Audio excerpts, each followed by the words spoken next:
Hello and welcome to another episode of Gender Stories. I'm always excited because I always have such fabulous guests. So once again, I'm elated, excited, thrilled to introduce my guest today, Alice Schroeder. Alice Schroeder is a transgender community activist and CEO for the queer production company Zenith City Horror. And I've seen several shows by Zenith City Horror, and they are so good. I was about to swear, but I was like, we'll save that for later. They're such good shows. She's a 20 under 40 award winner for queer community and artistic leadership, which spans over a decade in the Twin Ports.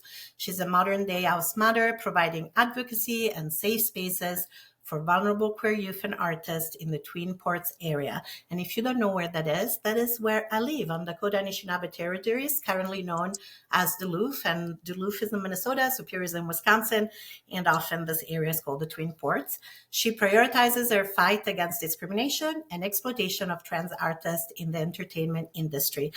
I'm so looking forward to this conversation. Welcome, Alice. Thank you so much for making time for Gender Stories today. I appreciate it. Oh, I'm excited to be here. Thanks for thinking of me. And my name also, Absolutely. I'm Alice O'Callahan now. I was Oh, recently married. I am glad that we're going to correct that. So it's Alice. Oh, so send me that so that I get it exactly right, please. It's okay. And I will change it in our episode description. We'll just leave it in just to create some more excitement. So you recently got married. Congratulations. I saw that on your Instagram. Thank Let's you. start from there. How's married life going? Let's just talk a little bit before we get into it. You know, it's pretty easy. It's pretty quiet and peaceful, and it's been nice to just hang out with your best friend and enjoy life together. So it's been nice after a hectic few months with the wedding and whatnot. Yeah, that sounds just really sweet and how perfect as the weather is getting a little bit colder, to have like a quiet, cozy life with your best friend who's also your spouse now. So congratulations. Thank you. So yeah, you are the CEO of Zenith City Horror, and I have seen several productions at this point since moving to Duluth from the Twin Cities. In this last year, I've started to like go out again, and I've been really enjoying the shows. And you've been doing this for a hot minute, right? Drag. And so Yeah. I'm really curious about what does drag means to you. What is it about? Why this passion for drag in your life? I think um drag is, it's the only solely queer art form. It's the queerest thing. So growing up, when you see people like Rocky Horror Picture Show and you see drag artists through Paul, you're reminded that you're not alone. And that helped me growing up. And so now that I'm older and continue on, I just want to help those generations. That's beautiful. Yeah, I remember like watching the Rocky Horror Picture Show when I was like 16 in the 80s. That ages me a little bit, but I was like, what is this? And I'm all about it. I didn't have words yet for my queerness or my trans identity, but there was definitely something that felt like my people, whatever that means, right? Yeah. So Yeah. I definitely recognize, and that's how I feel when I come to drag shows. It's like queerness, it just feels Hmm. like a celebration of our community, and it's so beautiful. Hmm. um, I'm curious about, sometimes people think about drag and they think about, well, it's really, gay men. And I think that has changed over the last 20 years, right? Definitely when I first saw my first drag show, all the performers identified as gay men in their day life. And then there were drag artists, right? And I think that has really changed.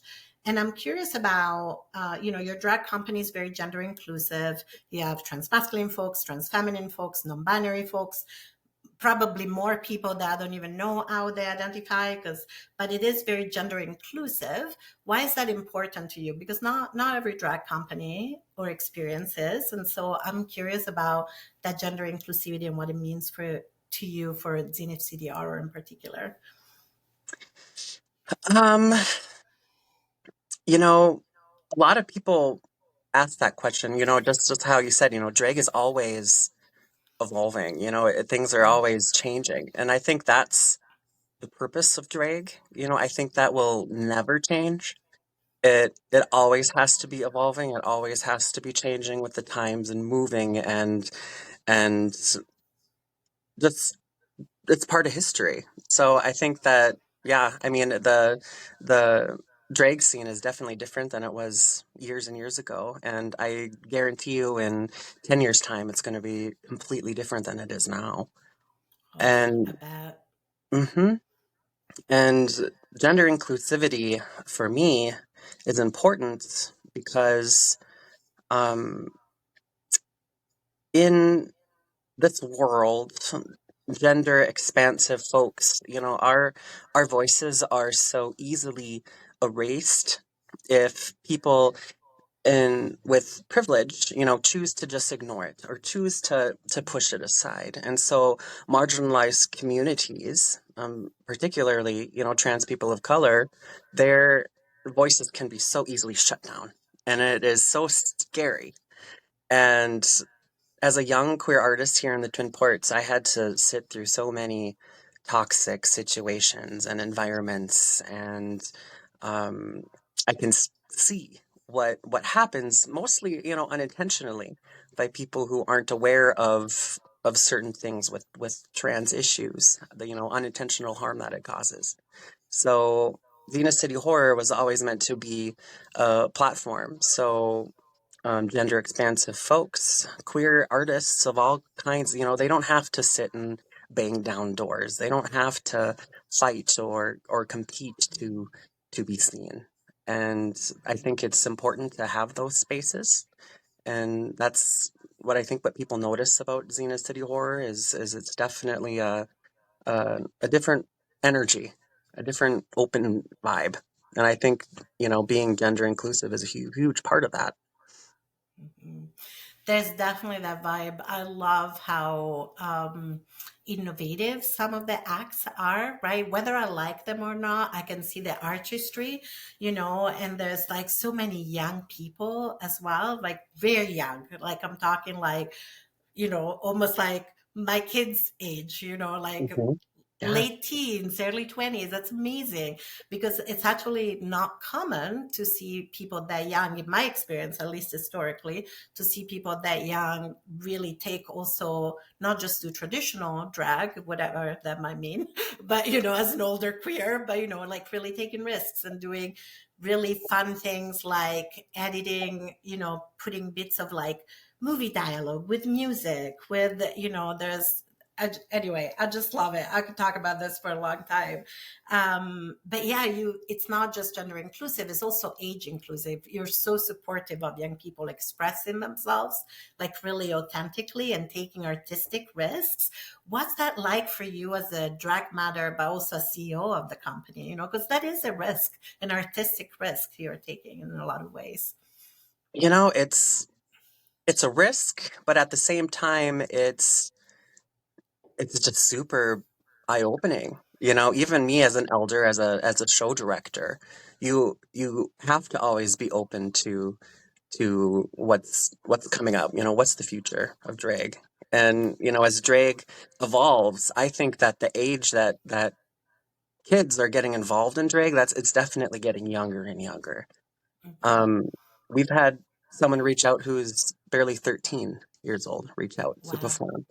And it's becoming obvious that if if people choose to, if they really have a passion for drag, it's it's a natural born talent, it's a natural skill.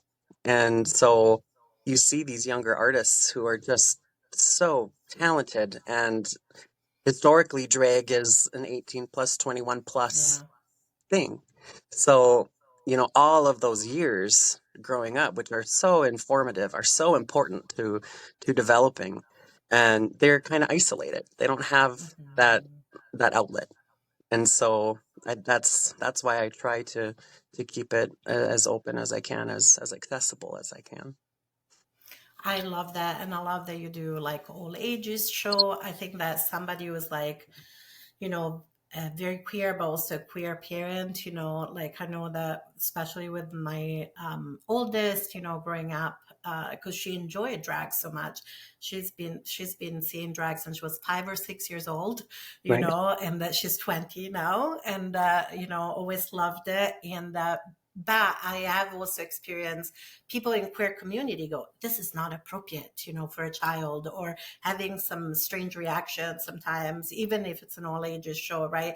That even in to a kid in the audience. And I was like, but why wouldn't I want my kid to be exposed and immersed in this like celebration of queer community, of gender expansiveness? Nobody bats an eyelid if like an 8-year old is at a Taylor Swift concert or a Britney Spears concert, even though many of the songs are not always age appropriate.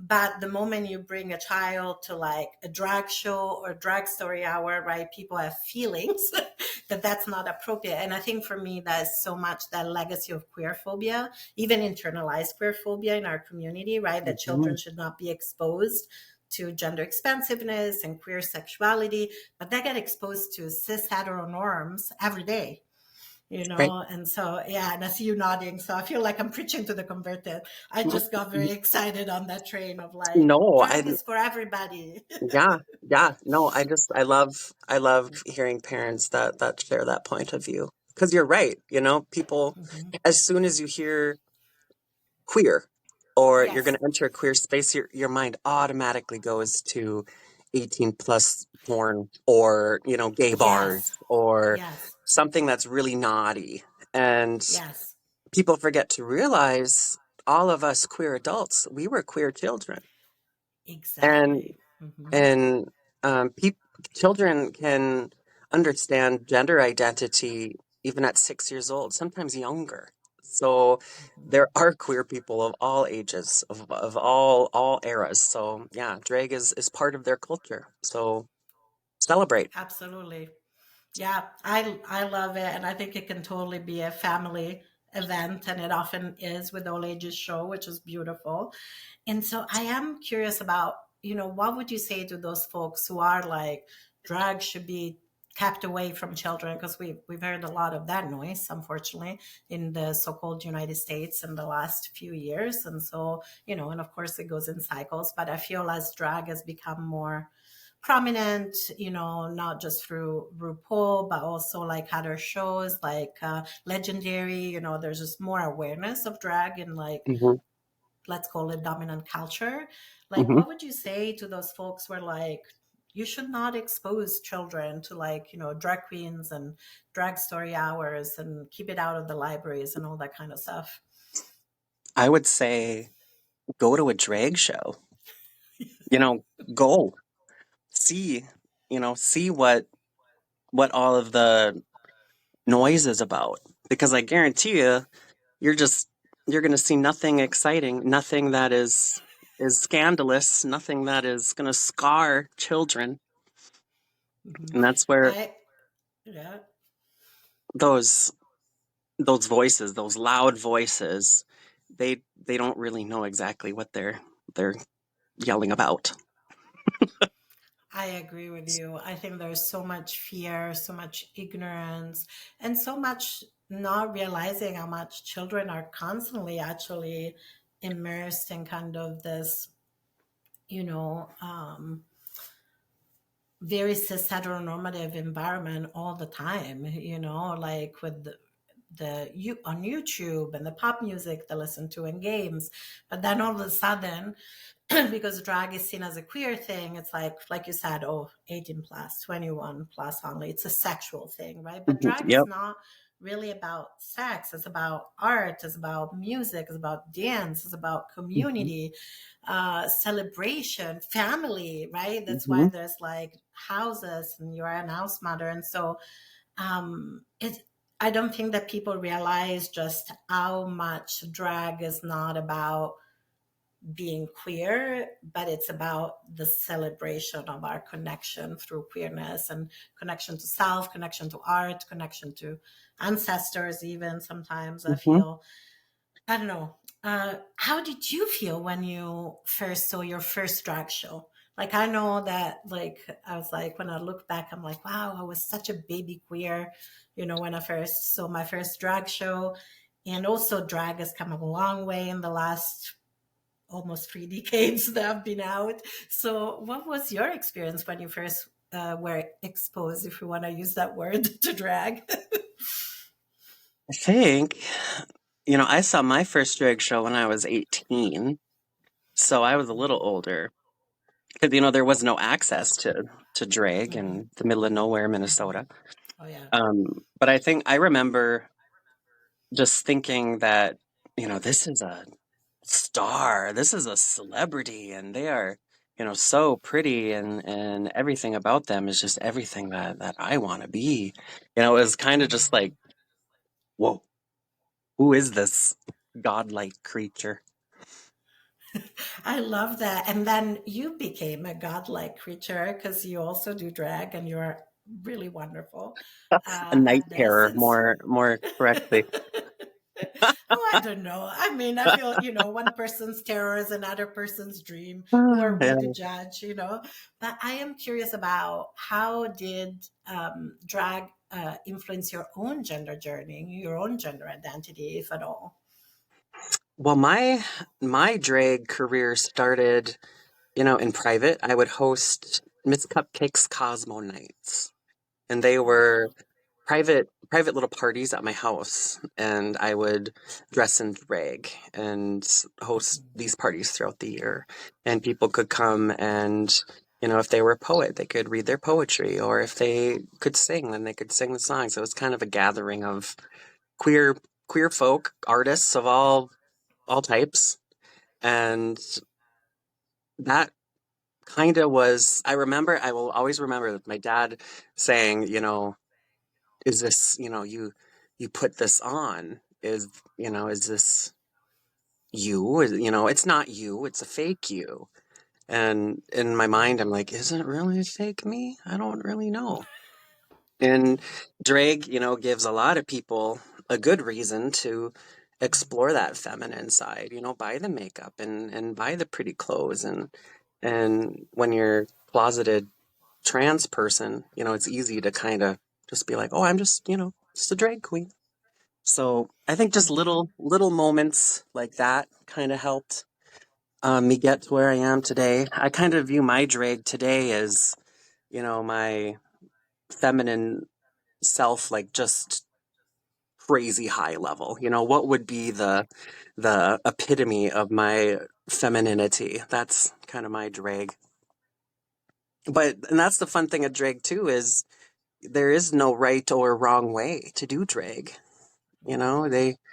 There is no right or wrong way to put on makeup. There is no right or wrong music. It's all about what's inside that person, and I think that's what makes drag so fascinating. Is every drag number is so different.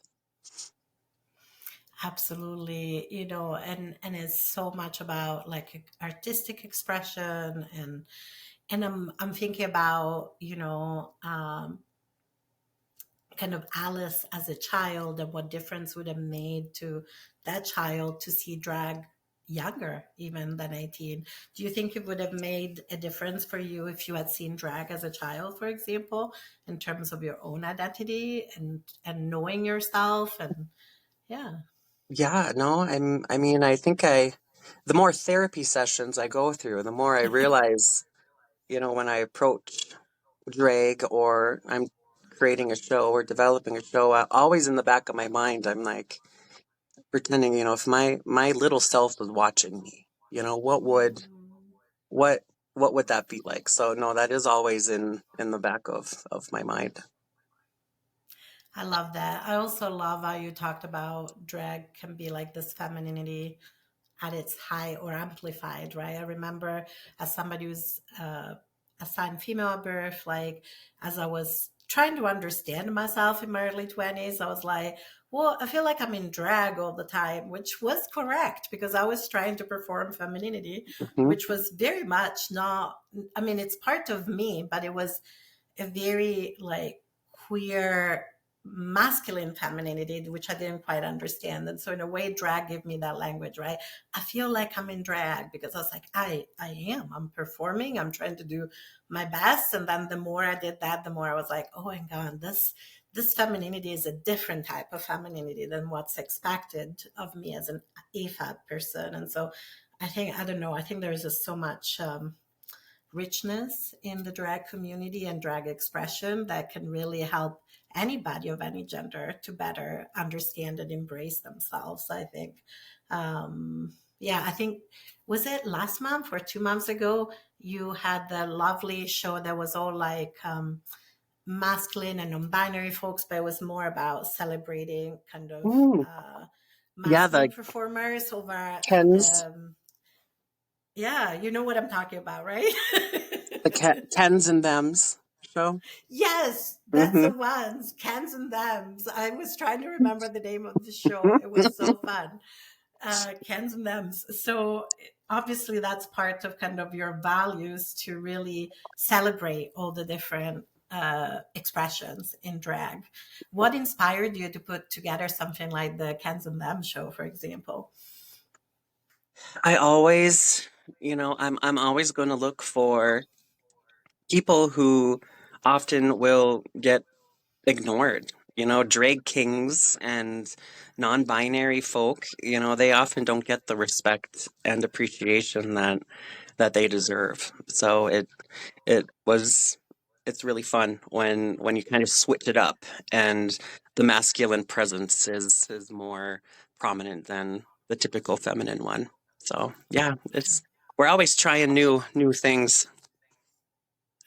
Well, and you're all very good at trying new things. I think you're fabulous at trying all these new things with your drag company. And I know one of the things you are um, passionate about is also like just fighting against the exploitation of trans artists. Because I think as drag has become more um, popular or visible, let's call it, in kind of mainstream community, and as trans artists are also like coming into their own both within drag community and outside of drag community, we are seeing more trans artists in kind of TV shows and other things. And so Mhm. tell me more about where this passion around the discrimination and exploitation that trans artists can experience in the entertainment industry comes from, and kind of how you fight for kind of better treatment of trans artists in the mainstream entertainment industry.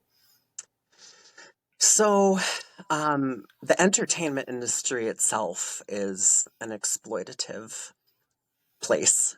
My mind, Amen to that. Yeah. you just see all the billionaire CEOs of all these entertainment companies, and you're just like, what on earth? And so that alone is happening every day. So you can imagine how exploitative it is for queer and trans artists. So, for example, there's a drag competition on TV where they just like freaking simulated drowning drag queens as a challenge for entertainment, and my mind is like, what on earth? So, um, I come from a long, decade long um, history of performing arts, starting in stage acting. And like I said earlier, just being in toxic situations and going through the motions and putting on a smile and doing what you have to do to get opportunities to be seen. And as the years went on, you kind of, I learned everything that I know from cisgendered white straight men. So, I watched them from, I learned how to do production management and budgeting and all of those technical aspects and all of that stuff. And as the years went on, I began to realize that they really didn't have my best interest in mind. And a lot of the trauma and the harm caused to me was unintentional from people who don't quite understand, how certain actions or certain words or certain behaviors would negatively affect a genderqueer person. Like dysphoria is a huge thing. So you have to be conscious about costuming. You have to um, be conscious about them not feeling isolated or feeling like a monkey dancing on a stage, as a freak show. Because I did a lot of queer shows, and it began to feel that way. I was kind of was a oddity, and Mm, um, when you're a director and when you're someone in power in the entertainment industry, you have a lot of influence on your actors or your staff. And some people don't even realize that. So, having that education, having that knowledge of trans identities and how to approach these things, that can help prevent a lot of unnecessary hurt.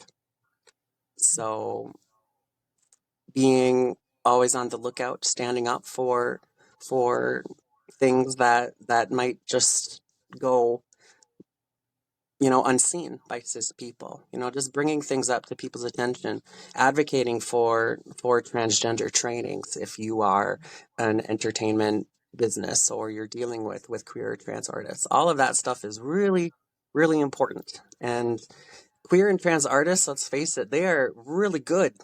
They are yeah. so talented, and you're just going to keep seeing more and more and more of them. So let's just be proactive and let's start now and then prepare for the future. I love that. That is so beautiful. Do you feel that that's almost part of your role as well as like house mother? And I know that you describe yourself as like a modern day house mother, and I would love for you to say a little bit more about how do you see your role like as a house mother, what that means to you, and how it might connect to this desire to like give trans and queer artists an affirming, positive experience rather than a traumatic, tokenizing, othering experience. hmm It drag houses, it's almost like a personal brand. So there's Mm, hundreds and hundreds oh of yeah. drag houses and drag mothers in this industry, and every person can find their right fit. But more so recently, I kind of viewed it was a realization within my transness, when we went through the Club Q tragedy, like that shooting. Mm, yeah. And that kind of hit home where this shouldn't be happening. Way back when we had powerful trans women of color fighting and standing up for what's right. And so it was almost a calling within my transness with my transcestors, let's keep this fight going and let's create a space where I know that, if people trust me, if they want to join the house, they want to be a part of that, they know that I'm going to have their best interests in mind and I'm going to help them succeed in whatever it is they want to do.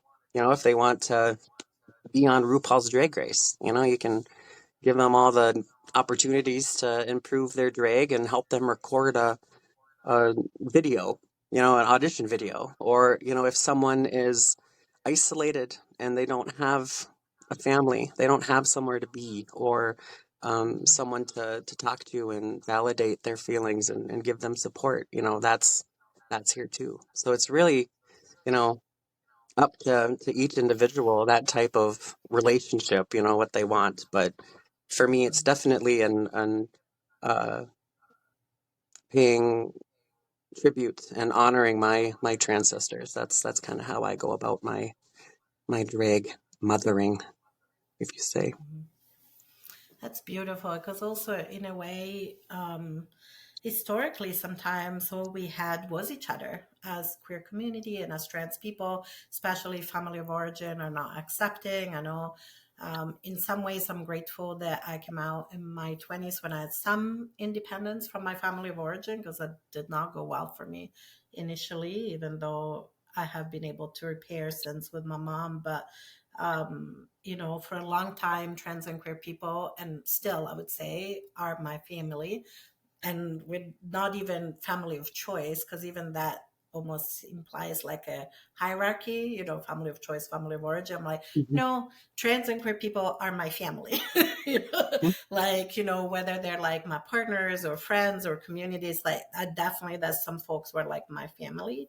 And that is so important to me. And I think that a lot of the houses historically also had a role of like protecting, especially those queer young folks who were coming out really early and maybe had nowhere else to go or nobody, Mhm. no safe adults to go to. And so I'm wondering also with the current political climate, we're seeing just this explosion of anti-trans bills over the last 3 years in the so-called United States. How do you feel that's impacting like trans and queer youth? And do you still see a role for yourself as a drag mother in terms of supporting and protecting trans and queer youth during those times?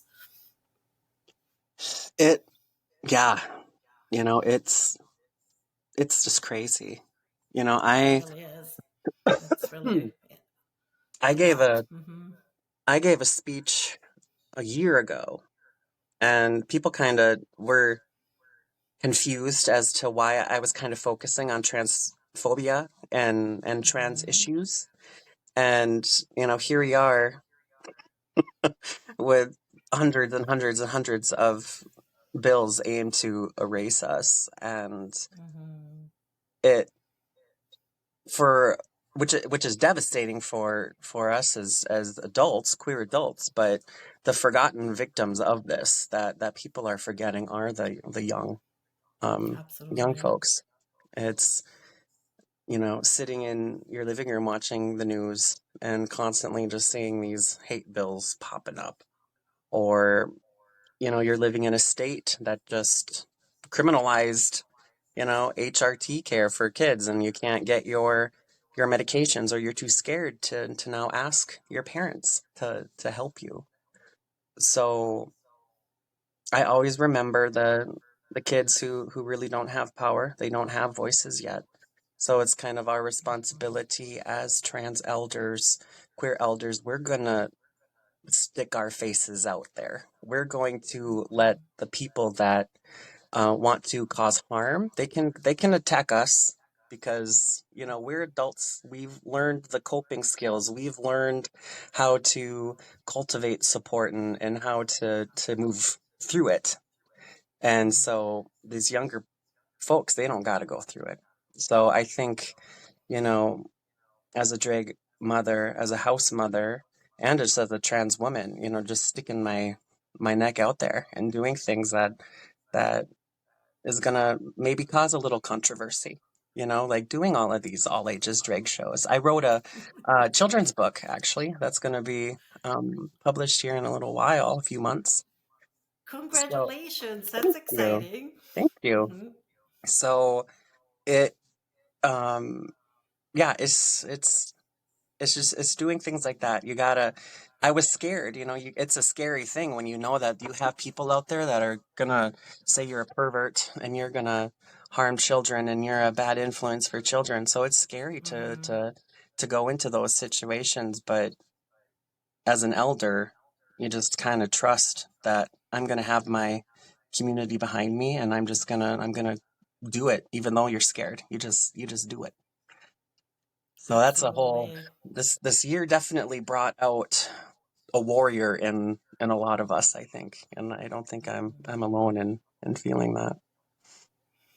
100%. I feel like you, I'm like, it's bad enough when they come for us adults, right? But when they start going for children, it's just like it's like seeing all these adults basically bullying children, Oh, trying to stop children from accessing necessary care, right? Or even adults being such bullies to children on social media just because those kids are like trans and or queer or gender expansive and loud. It just breaks my heart. There are times where when I'd be like, can't you see what you're doing? You're a grown adult, like bullying this trans kid or gender expansive kid or ridiculing them. How on earth can you think that this is okay?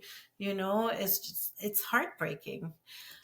I'm so excited to hear about your children's book, though. I didn't know you've written a children's book. What's the title? And can people pre order it or do they need to wait a little longer? Or, yes. it's still in the, it's in the printing process. Hmm. It's called The Queer World of Miss Cupcake. And one of my childhood friends, we went to school together. She's an extremely talented artist and illustrator. So we collaborated and made an amazing 32-page fully illustrated children's book all about kind of an introduction to queer culture, queer drag culture, and it's the first children's book that has an openly trans drag queen autistic um, lead character. So it's fun. It's very fun, and yeah, that's a whole other venture that's headed our way. Well, my trans neurospicy heart is so excited for my younger self, who is definitely going to read this book Hmm. and also recommend it to others. That is so exciting. Oh, well, congratulations. Writing a book is not an easy feat, as I well know, and I'm so excited to see your book out in the world. Uh, um, And I I should think. say, Miss Cupcake in that book is also a witch, as a little nod to J.K. Rowling. I'm like so excited I can't even talk. Like the people who are seeing this on video are gonna be able to see me, but I was just like, I wanted a whole full body reaction when you said that. I was like, not only my like little neurospicy trans heart is happy, but somebody who does identify as a witch or a pagan is like, what? That's amazing. That is so Hmm. exciting. That Yep. talk about some mind blowing, beautiful representation. Thank you for putting that book in the world. That's so wonderful. I feel like that's such a gift to community. And talking about community, one thing that I'm hearing as we're having this conversation is just your love of trans, non-binary, queer, gender expansive people. And so I'm curious to learn a little bit more about what does trans community mean and has meant to you, both in a personal and professional sense, if we want to make those division, which I think are kind of artificial and colonial in some ways. But like, what does trans community mean to you in every aspect of your life? Let's put it that way. That's a better question. No, I know. I think that's a really good question. So, a lot of harsh realities that I have come to understand this year is there is such a division between the LGBTQIA plus community. A lot of issues is the bigotry still comes from inside the house of LGB, with cisgender Yeah. folks. There has always been a divide, butted heads between, femininity in gay culture and Hmm. between trans people. It's always been there. And this year, especially, you know, um, I kind of realize, how important community really is. Because I've always been a, isolated go-getter type gal and just, do things on my own. And when you experience harm and hate and violence, eventually you can't anymore. You just want Yeah. to give up. And Hmm. fortunately, with the work I do, because I am so focused on the integration of the drag industry and community. I want it to be, symbiotic. I get to work with amazing, amazing community activists, community workers. And in turn, they have been my mentors and have helped me through so many things. And so I can say that for me, the trans community here has saved my life multiple times. And we take care of each other. And Yeah. so, you can see cisgender queer people, if they want to be assholes, they want to do what they want to do. You still got us. That's the trans community. So there is a divide between, the LGBTQ community, and then you got your gender expansive folks. It's just a whole different perspective of the world. It's a whole different thing. And I think it was Mother Marsha P. Johnson that said, people make very quick decisions, very rash decisions that are based off of emotions, and they don't think about it. And, every trans story, every trans experience is going to be different. You're going to hear different things. You're not going to find matching stories, but you take all of those little moments that don't seem very significant to a lot of people, or they just seem like, oh, they're making a fuss, or oh, that doesn't matter, or oh, that. You combine that, and that is our reality. That is a collective reality of trans people. And that's where I draw my power from, my support from. Trans Northland, being on the board for Trans Northland has really been wonderful, validating, and amazing experience. So trans community is important.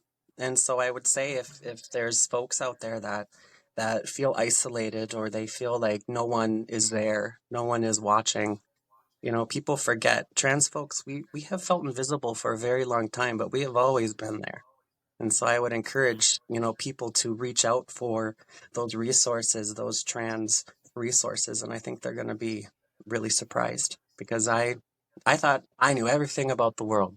And this year really, it surprised me, and for the better. And community is truly where it's at. We don't really got nothing if we don't have community. And people got to start realizing that we're stronger together than we are divided.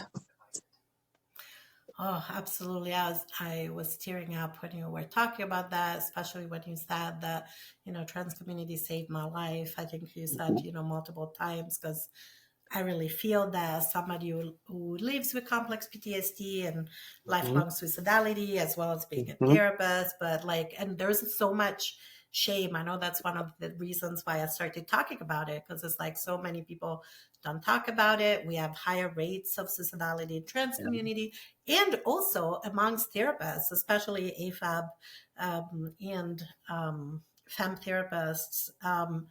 And but we don't talk about it, right? And so and just as we get hurt in relationship, we heal in relationships. And for me, it's like trans and queer community has saved my life multiple times. So when you were saying that, really felt it in my body, really like, just felt it coming through those tears, and just the gratitude, both to transcestors who have nurtured community, but also current people who keep building community, even moving from South Minneapolis to Duluth, even just being able to come see the Zenith City Horror shows, right? I'm like, well, I'm still getting to know people, but at least I can sit and be in community as I get to know people, and I can be held and nourished in a way that really sometimes really lifts my spirits when I'm not in a good place.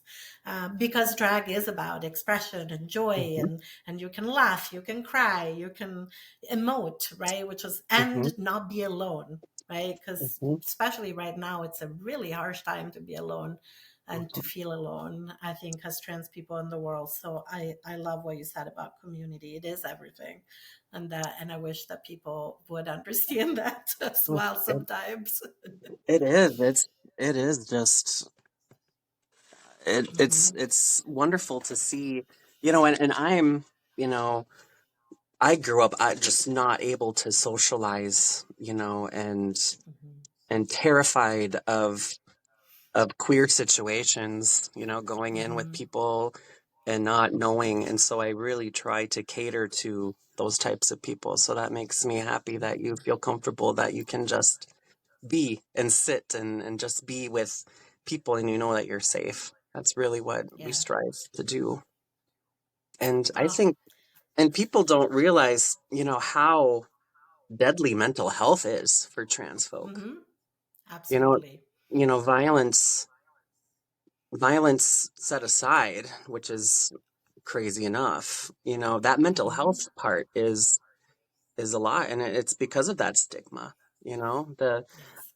The lifespan of a trans person, we there isn't even enough data to give an Mhm. accurate age to how long that we live for, because those numbers are so skewed due to suicide and violence. So that goes into, the work with the entertainment industry is people, if you're Yes. working with trans folk, you really have to be aware of Mhm. that mental health aspect Mhm. of putting them in isolation, or, making them feel a certain way, because yeah, it is. And it's cringy when people talk, it's like the cringe, but I think Mhm. trans folk, you got to embrace the cringe, because you got to go Yeah. through it and you got to address it. And that's when growth happens. So if people say I'm cringy, I'm just happy with it, because you got to be, someone's got to be. You and me both. Sometimes Mm. I used to work a lot more with young people as a family therapist. I remember some of my teen clients going, Alex, you're so weird. And I'm like, you haven't even touched the edges of my weird. This is what happens when you get to grow old as a trans or a queer person, And I mean, there's a part of me that's still getting used to like, I'm in my 50s. I never thought I'd make it past 30. This is weird. And I know a lot of other trans and queer folks who feel that way, right? And it's like, because, and our mental health is so bad because the world is so harmful and hurtful, and that I think that needs to be said explicitly that it's not being trans that causes the mental health issues. It's living in a transphobic world Yep. that severely impacts our mental health. And the more we can, that's why I'm so passionate about educating and advocating, because the more we can really have the world be a more inclusive, kinder, gentler, softer place to land for trans folks, the better our mental health is going to be, especially families. We know that family acceptance makes pretty much all the difference for trans and queer youth, and so that's why I also love the all ages show, because I think that does foster family acceptance and even not, cishet folks who end up having a trans or non-binary or gender expansive kid who are maybe totally disconnected from community can come to an all ages show and be like, oh, this is beautiful and celebratory, and here's adults who are happy to express themselves. And I think that also creates healing in the world. So thank you for doing that with your work. You're so appreciated. Every it's okay to dress up. It's fun. It's Yes. just fun. There's no such thing as boy clothes, girl clothes. That's you don't realize, it's kind of scary if you step back and you think about all of the ways that the US has really Hmm. marketed, cisgender and heterosexual and white supremacist ways of thinking. It's just like mind blowing. And the, Hmm. the journey's long and hard, and you got to dismantle those systems. That's why it's It is important to an have a soft place to land. abs- absolutely. And what could the world be if we all felt like this gender liberation, that we could just wear the clothes we like, wear the makeup we like, have our hair the length we want it to have, right? It's just like, regardless. And I want this for anybody. I don't even just want this for trans people. I want this for cis people too. Part of my passion in life is to really help cis folks understand how gender liberation is for them too. And like it's actually essential, and how the gender binary is so deeply linked with colonialism and racism and ableism and all those other things. And then really that we can all be more expansive, we can all breathe a little easier, we can all be a little bit more joyful. It doesn't just have to be during drag story hour or a drag show. This could be our lives every day, expressing Right. ourselves authentically, if we let ourselves and each other do that. Yeah. Hmm. And I think that's the all of the loud voices, all of the hate, is it's being directed at us, the trans folk, and we're just, little fluffy bunnies. We are harmless, we are helpless, in the ladder of oppression. What are, we're just here trying to live. And so I think that all those loud voices, all those angry folks, it's anger. It's And we know when people talk about us or they talk smack, it has nothing to do with us. It's about them. And I think there's, when you're angry, there's a fear there. And it's what what do we have to do to kind of make that jump into, don't be scared, don't be afraid of those parts of yourself that are coming out or that are triggered. Let's embrace the cringe and dive in deep, and it's like, how do we get over there? And that's an everyday movement. That's what we do. That's the fight. That is the fight every day. I'm gonna have this conversation for a long time, but I want to be respectful of your time and your evening. So I am gonna ask you the question I always ask all my guests, which is there anything we haven't talked about that you were hoping we would get to, or do you feel like, yeah, we talked about what we wanted to talk about? No, I think it's so generous to let your guests just blabber on and on for an hour. I mean, it's nice to get to move through the conversations and say whatever you want to say. So no, I think I'm pretty good. Well, I think it's a gift that my guests kind of blubber out about things that are actually in beautiful ways. I think you've said a lot of really good, amazing things today. So thank you for that. And if people want to find out more about you or Zenith City Horror or get your book, where should they go online? Where can people follow you, find you? What are the platforms that you're on that you would appreciate people coming to find you and follow you in a supportive manner, of course? Yeah. So if you want to support Zenith City Horror or attend our shows, all of our event information is on our Facebook or Instagram, Zenith City Horror. You can also, for my projects independently and things that I'm doing, you can follow Miss Cupcake Drag on Instagram, or Alice O'Callahan on Facebook. And also for ticketing and and those types of things, www.zch.gay is our website. I love that it's zzh.gay, and I will make sure that I put all of that in, all of those links are going to be in the episode description. So, dear listeners, if you didn't catch them, it's okay. You can just look at the episode description on whichever platform you're listening or watching this episode on, and you'll find those links there. For tonight, I'm just going to express a lot of gratitude. Thank you, Alice. This was such a wonderful conversation. I appreciate your time. And I also truly appreciate the world you're doing in the work you're doing in the world. Wrong way around. I appreciate the work you're doing in the world. It's been a long day. And yeah, I feel so fortunate that I get to be in the same geographical location as you and get to see those shows. And if you're not, don't worry. Follow them on Instagram. They put some really wonderful photos of Tiny City Horror shows on Instagram, so you can enjoy it that way if you're not local to us. All right. Well, thank you so much. And dear Gender Stories listeners, thank you for listening or watching. If you're watching this on YouTube, I appreciate each and every one of you. And I hope that you can find beautiful community and queer joy wherever you are.